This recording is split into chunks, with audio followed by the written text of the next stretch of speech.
Okay, so hello guys, this is Yusuf here. Welcome to our RPGLE tutorial crash course. Okay, so today it's the second part of your tutorial. So in this video, we are going to see different flavors of RPG. Okay, so before we even start writing the code, okay, I wanted to give a small introduction about how this RPG program has evolved from maybe when they have introduced until now. Okay, so for that I'm going to demonstrate with a small program. So here what I have is work member PDM. So I created 4 programs. Okay, program 1 2 3 4, and you can see the program 1 is RPG is a type, and then the remaining things are RPGLE. So what I'm going to do, actually I'm going to execute from call QCMD call PGM1. Okay, so if I execute it, press F10, I'm seeing this is the output. So it's displaying a string called start, and then it's displaying a number 99, and it's displaying again a string high. Okay, so I'm going to execute the other programs, which is PGM2. You can see the same stuff, and then PGM3, same stuff, PGM4, same stuff. So all the 4 programs are producing the same output, but what is difference in those? So that I will show inside. So these 4 different programs are actually different in the way it was written, but all are producing the same output. At the same time, all are considered as RPG, but what is the difference? So let's go and check inside. So before that, I would like to give some introduction, or sorry, update about our this thing. Yeah, so this is actually our topics I have chosen for the crash course. So I can say after, until now I have come up with 18 subjects. So I will be giving these details in the description below on each videos, and whenever I add the video, I'll be giving a link also in the description below. So just a small update. We'll come to this one later point at the end of the video. So now let's see this thing. So the RPG4 actually what introduced 21 years before. Okay, so it was introduced to replace RPG3. Okay, so when the IBM system was introduced with the V3R1, okay, version 3.1, okay, they introduced RPG4. So before that, RPG3 has a lot of limitations. Okay, so I have given some here. So limited column space, we can use only uppercase, we cannot use any built-in functions, there is no data specification. So what are all those things? So it will be good if you are seeing the example. So that's what I have written the 4 programs. So the 4 programs are actually these 4 different types of program. So first I'll show the code. So here this is the type is RPG, which means it's the RPG 3. Okay, and anything starting with RPGLE, or the type RPGLE, when we specify, right, when we are creating a new source, we will give F6, and then we'll choose the type here. So in this type, right, so if we say RPGLE, then it supports from RPG4 to the remaining formats. Okay, so let's go inside. So I'm gonna go into PGM1. This is RPG3 coding. So you can see the code, it looks like this. Okay, and this is a column oriented, okay, RPG3, and we do not have much thing here. So as you can see here, so we have a limited column space. So if I place, okay, you can read it something like z add 99 then something, right? So if you have my cursor here and take F4, so you can see the column separation here. So basically what we are doing, actually we are initializing a variable with number 99, and the variable type is actually a number of type length 5. Okay, here you can see there is no D specification. So if you want to declare anything, we have to declare in any of the opcodes like move or zadd kind of stuff. So zadd, in the sense, actually we are adding 0 with 99 and then putting the value inside the variable called number, and that number is actually the length of 5. Okay, you can see this is how the RPG3 looks like. And if you want to display something, right, so you can see here. Okay, so let me go into the display and then take F4.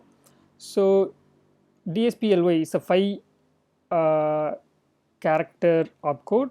You can see the total operation code length itself 5. Okay, right, so we cannot have any opcode more than 5. Okay, and then the factor one, you can see if you want to display, we cannot display like a bigger string, okay, kind of stuff. So it goes like this. So if you want to assign a string or initialize a string, right? So by creating a string, then it's something like this. So move L means we are moving the value to as high is the value, and then to the result str, and str is actually a string of length 5. So if we didn't give decimal position, it will think it's a string. If we give decimal position, it will think it's a number. Okay, so this is how the RPG3 looks like. So that's what it was explained here, the limited column space and only uppercase. So you cannot use lowercase here. Okay, it will always use uppercase. No BIF, there is no built-in functions like what we have percentage character. Okay, a lot of built-in functions we have, but that was not supported or not available during RPG3, and there is no data specification. It means we cannot declare anything using DSPEC. Okay, fine. So when RPG4 comes, it changed a lot. So it gave a lot of freedom, and even today you will be seeing a lot of RPG4 codes. Okay, in your day-to-day life. So if you go inside the same program, we have written in RPG4. So what is the major difference? So we are seeing the DSPEC comes into picture. So the DSPEC allows us to declare the variable in a efficient manner. Okay, and we can see the advantage of RPG4, wider column space. Wider column space means, okay, so if you come here, take F4, you can see the opcode length becomes 10, and each factor 1, factor 2 have been given more length, more size, okay, field length. And you can see the movell was replaced with the thing called eval, and when we take eval, right, you can see the factor 2 becomes a bigger length, so that you can have whatever you want to eval. So that's how you can have wider column space, mixed case allowed, so we can start using our uppercase and lowercase. And then we started with a lot of built-in functions coming into picture, and we have DSPEC, and then free form expression. So this is what the free form expression we are talking about. In earlier cases, if you want to do expression, like if you want to assign a value, we'll use move L, those stuffs. But after RPG4 comes, we can use the eval, and then whatever the expression we can have in free form. Okay, and then what happens was larger variable names. So if we go here, click here, take F4, you can see this is the length of the name we can specify in RPG4 when it was introduced 21 years ago. Okay, fine. So then what happened? So there are a lot of upgrades happened. Okay, and then finally the RPG4 they've added a lot of functionality, and one of the main functionality is free form CSpec. Okay, only the CSpec they have converted or allowed us to use a free form, and this is actually one of the most used format you can see now in the recent tutorials, maybe all my videos. Okay, and how that looks like. So I'm going back again. Okay, and then I'm opening the third program, PGM3. So this is how the free format looks. So this is kind of you already familiar with, right? So the DSpec is still the same, there is no change, and they have introduced a lot of different data types. Okay, that is an upgrade. So you can see in the RPG4 CSpec they introduced a lot of different data types. Okay, and then they introduce the CSpec free. So we'll have here a slash. Okay, normally it will be like this, right? This column is actually used for the specifications. Okay, so what we need to give, we need to give a slash on column number 7. Okay, and then give free, and then inside we can just play around whatever. But one limitation with this here is actually, even though it's a free format, it will be a fixed column length. So here you can see there is something called comments. Okay, if you take this one, okay, we can go until this point. Okay, we cannot go beyond this. So this will be column 80. Okay, we can go until the column 80. So that is a disadvantage of this free format. So to correct this, the next thing came, that is actually called RPG4 fully free format. Okay, so in the fully free format, what they have done, they have changed even the DSpec, HSpec, everything as a free format. So if you want to see an example, that is actually our RPG program 4. Okay, if you go inside, I am pressing shift F7 to see the left hand side. You can see we have to give star free at the beginning of the program, and then we can just code whatever we want in the free format. There is no restriction on the column length, nothing. Okay, and for the declaration they have changed something like this. So DCL-S means it's a standalone variable, and then the variable name, and then they have replaced all the single character data type into some meaningful data type. Okay, S means zoned character, and integer, packed those stuffs. So in the whole tutorial we will be using the RPG4 with C-spec free format, but also at one point of time we will be seeing the equivalent DSPF, how it will be there in the free format. But one a problem with the free format in SEU editor is actually the SEU editor, which is nothing but the current editor we are using. It will not support the syntax checking for the free format.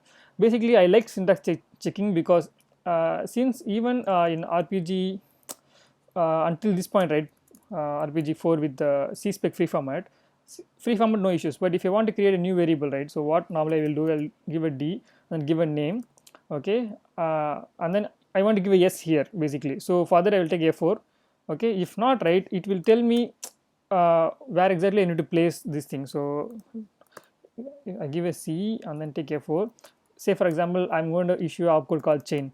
Again, then I'll press enter. It will tell me what are the next place I need to give the value. So this is actually syntax checking, right? So this thing will not be available in ** free format, because when you put ** free, right, it will not recognize this as a RPG at all.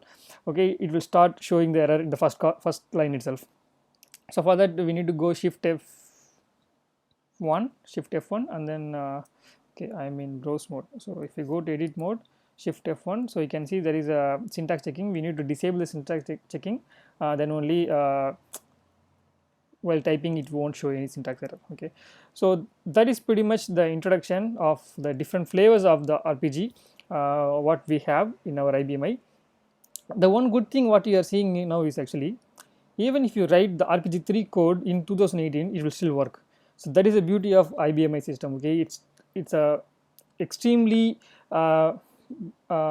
back supported. Okay, so that's actually a beauty. That is the reason why many old programs still works in IBMI. Okay, so that is the overview.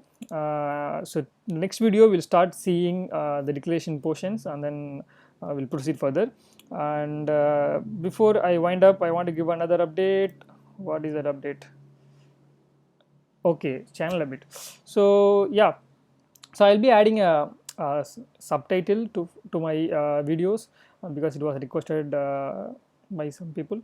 Okay, so it will be helpful for many people, I think. Okay, so but I cannot add the subtitle immediately, but it will be added within 24 or 48 hours, which means within 2 days. Okay, so that is the update from this thing. So I look forward for this crash course because I see a lot of interest, and then I get a lot of responses for this. So let's make this a successful one. This is actually the whole crash course concept or the topics which I have chosen for this course. Okay, and we'll be doing okay, apart from this mini project is at the end of the course, we'll be also doing a lot of live streaming on Saturday, so that will help us to solve most of our doubts, or even a lot of hands-on exercise. Okay, so that will help us. So that's it for this video. I hope you like it. So looking forward for the next video. See you soon. Thanks for watching.